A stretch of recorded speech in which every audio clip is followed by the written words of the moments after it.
Kadhafi a signé son arrêt de mort lorsqu'il a décidé de créer une monnaie commune à l'Union africaine, car je vous rappelle que la Libye fait partie de l'Union africaine, que le siège de cette banque, de la banque qui devait émettre cette monnaie, avait déjà été fixé au Cameroun.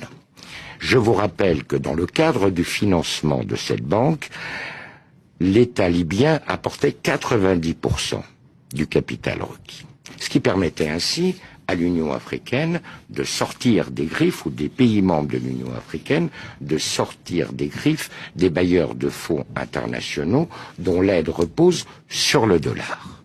Ça a été pour lui une erreur cardinale, car à partir du moment où il a pris cette décision, il a heurté de front les intérêts des États-Unis et du dollar américain. Et vous avez un deuxième élément.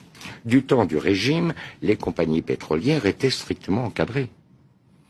Elles avaient des zones qui étaient exploitées, certes, mais elles avaient un quota de production qu'elles ne pouvaient pas dépasser. Il y avait des conditions financières extrêmement sévères. Prenez l'exemple de Total. Total devait reverser à l'État libyen plus de 85% du résultat de l'exploitation des zones pétrolières. À partir du moment où le régime tombait, eh bien, chaque compagnie a fait ce qu'elle a bien voulu faire.